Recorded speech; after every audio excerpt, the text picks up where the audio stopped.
Hey guys, what's going on? Andrew here. Hope you guys are all having a great day and welcome back to another video on the channel. This video isn't really a soccer video as much as it is an MLS and FIFA 16 video. If you know me, I'm a big fan of the MLS and the Red Bulls in general. So as I was watching for the past few years, I noticed that the team of the season in FIFA 16 is essentially just the all-star game that is picked by all the fans. But I was wondering what happens if we analyze them by their stats and see who really deserved to be there rather than just the big names.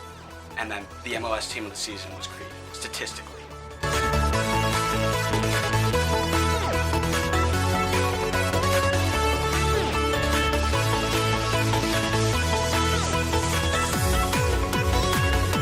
So here's the team, guys, and right now I can already see everybody saying, where's Giovinco, where's Pirlo, where's Kaká? I don't know any of these players. Well, to break it to you, the stats say those guys don't deserve to be there. And let me break it down for you in a few simple steps. Disclaimer, the players in this video are analyzed based off of stats that I think each player in the position should have and should be good at, not necessarily what everybody thinks. The All-Star Game voting uses a 3-4-3 formation. I used mine in a 4-4-2 diamond formation. This gives more of a fair chance to the outside backs. Step 1, create a list of all the players with 10 or more appearances at that given position. Step 2, after getting all the stats, sort each individual column either greatest to least for things like shots or tackles, or least to greatest, things like fouls, yellow cards, etc. Step 3, after sorting the column, mark down who ends up in the bottom half of the list of players. Step 4, after sorting out all of the columns, you're going to end up with a list of players of their names and the amount of times that they were in the bottom half of that table. Step 5, sort this table that you just got and remove all the people in the bottom half of this new table. These are the players that they are in the bottom half more than the top half, so clearly they're not going to be the best players. Step 6, once these are removed, you're going to be left with the top half of the players. What you're going to do now is you're going to take a new list of these players and sort the columns again, and they're going to be given rankings, first, second, third, etc. When you get into these rankings, mark it down next to the player, and do this for all of the columns. If there's a tie, both players get the higher place. Step 7, if I were to take each stat and weight it equally, I wouldn't be looking for a positional player, I'd just be looking for good all-around players who can play anywhere, which is nice, but we're looking for positional players here. So what we're going to do is we're going to add these multipliers, 1.5, 1.7, or 2. So for example, with this left back position, I chose crosses blocked to be 1.5 because they're important. You want to make sure that the ball doesn't get swung into the box often. They're more important than things like passing percentage from the outside back position or things like that. But they're not as important as the second one I chose for 1.7 is tackle success rate, which is how many times you make a tackle versus how many times you get beat.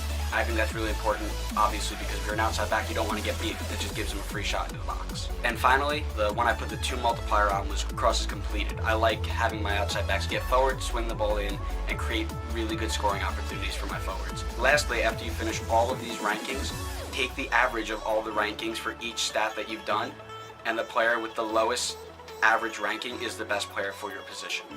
So as you guys saw, DeMarcus Beasley was the player to earn a spot in this team. He made the most tackles, was the second least dribbled by defender, which gave him the best tackle success rate of all the left backs. He also had the 3rd most interceptions, blocked the 5th most crosses, had the 2nd highest passing percentage, and completed the 5th most crosses. Next up for the team in the right back position is Keegan Rosenberry. This guy's a rookie for Philadelphia and he has the most appearances of any right back in the league, which is awesome. The important stats stay the same and this one was very close. He had the 3rd most tackles and the most interceptions as well, while committing the least number of fouls. He was the 2nd least dispossessed player, and he completed the most passes with the 3rd highest passing percentage. Next up in the team, the goalkeeper, Steve Clark from Columbus. I felt that the important stats here were save percentage, because it's important that the goalkeeper can make as many saves per shot as he can. Passing percentage is my 1.7 because I feel like a goalkeeper needs to be able to possess the ball and be good with his feet in the back when the player's playing back. And finally, the obvious one, ×2 multiplier is saves. If you're a goalkeeper you can't make saves, why are you there? Clark had the best passing percentage, made the most saves of any goalkeeper analyzed, and had the 3rd highest save percentage. This helped him easily secure a spot in the team. Next up in the team are 2 center backs, Tim Parker from Vancouver and Andrew Fowler from New England. This was a little bit more challenging to analyze just because there were so many players there. Each team uses 2 or 3 center defenders at a time and they're always consistent, so there are a lot of players to analyze here. The important stats I focused on from lowest to highest are interceptions, because it's important for a defender to be able to read the game and pick off through balls so that nobody's in on goal.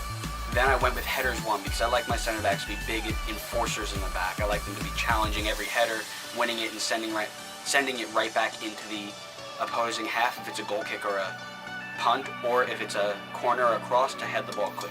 Finally, I chose tackle success rate to be my most important center back trait because you need to be able to make tackles as a center back while not getting beat. Parker was the 4th least dribbled by player and had the 7th highest tackle success rate. He also had the 2nd most clearances, 3rd most block shots, and 4th most headers 1 of all center backs analyzed. Farrell made the most appearances of any center back in the table. He had the 2nd most won tackles and the 6th highest tackle success rate, as well as the fewest yellow cards of any center back, which is super important to be very disciplined back. Moving on in the team for our left wing position is Chris Pontius, another Philadelphia player. Personally, I like having my wingers to be tricky and draw fouls and create opportunities from the wings, so the important stats I focused on were how many times a player was dispossessed, can they take the ball forward, try and beat their man and hold on to it, not have it taken away from them. Next, I focused on how many fouls can they draw, can they create important opportunities for us going forward on set pieces. And finally, how many successful dribbles they have. Like I said before, I like my players to go forward and take people one-on-one, so can they do that? Pontius scored the most goals on the 3rd most shots, so it's clear that he can create his own chances. He also was the 2nd least dribbled by player, who drew the 2nd most fouls. He completed the 4th most dribbles of any player in that position, while also being the 3rd least dispossessed player. Next up on the right side, we have newly transferred midfielder Lloyd Sam. Previously of the Red Bulls, he is now transferred over to DC United for some general allocation money. Sam completed the 2nd most passes of any right midfielder analyzed so far, and was the least dribbled by player at this position. He was also the 4th most fouled, 2nd least dispossessed, and completed the most crosses, creating all these chances. So here's the list of center mids that we have that made 10 or more appearances. Yeah, that's a lot of players. And because there are so many players, I looked for the top 15 rather than the top half, just to limit the number I needed to analyze. So what I did is I split this up into attacking mids and defensive mids. I took all of these players and I analyzed them based off of an attacking set of stats and a defending set of stats. So for my defending set of stats, I looked at tackles, interceptions, stuff like that. And with my attacking set, I looked at shots, fouls created, assists, stuff like that. So for the defensive mids, I focused on interceptions for the same reason as the center backs. Passing percentage, because every time you get the ball, you're switching it through your center defensive mid. Either you're switching the play or you're going to start your attack. Everything comes through your center defensive mid. And then finally, I focused on tackle success rate. I like to have my center defensive mids be really, really strong in the back, be enforcers, make sure people know that you're there and they're not getting through the middle easily. After analyzing the players with these constraints, Will Trapp of Columbus earned his place in the team. He made the 2nd most interceptions, was the 3rd least dispossessed player, and completed the 2nd most passes, achieving the 4th highest passing percentage of any center defensive mid. Next up in the team is the center attacking mid, which is taken by Osvaldo Alonso from Seattle. This is a little bit of a strange choice because a lot of people see him as this enforcing center defensive mid for Seattle, but he succeeded in a lot of the key areas that I was looking at for my center attacking mids. These stats were number of assists, because as a center attacking mid, you're meant to set people up. You're meant to be the guy to pull the strings, find the passing lanes, and set people up for goals. The number of times dispossessed was also an important stat I focused on, because nothing is more disheartening when you get all of your players forward, you finally get your attack going, and then you lose the ball. So you want to make sure your center attacking mid does not give up the ball. And finally, I focused on a stat called key passes. So the key pass is something that is where you set up a player. He doesn't necessarily score, but it's a good scoring opportunity. Alonso had the most successful dribbles, was the 5th least dispossessed player at CAM. He had the best passing percentage of anybody, and is tied for 9th on assists. So our final starting 11 position is our striker. And this list I also broke up into 2 different sections, because there are 2 different types of strikers. You've got your target forwards, and you got the guys who make their runs behind the defense. Obviously, these are 2 completely different players, so they needed 2 different types of stats to be analyzed. For the target forward, Kai Kamara gets his spot in the team. For this position, I focused on passing percentage, because when you have your back to goal, you're constantly looking to lay people off and give the ball up, not necessarily turn and shoot. The second stat is how many times a player is fouled. It's super important that your forward is strong against these center backs, and if he backs into somebody, gets fouled, he can make a good opportunity for you to score off the set piece. Finally, the biggest stat that I focused on with the ×2 multiplier was headers 1. Headers 1 is super important for me because my target forward is supposed to be winning everything in the air. Whether it's a cross, a goal kick, a punt, you need to be the guy to knock that ball down and play on from there. Kamara had the 4th best passing percentage, won the most headers out of any striker analyzed, and was the 6th most fouled player at that position. He also was the 4th least dispossessed player, which is good for hold-up play, and also had the 2nd most shots. To finalize the starting 11, the run behind forward is going to be Fernando Adi from Portland. The important stats I focused on here were goal conversion rate, or how many times you shoot per goal, because it's important to be efficient and effective in front of goal. Secondly, I focused on offside.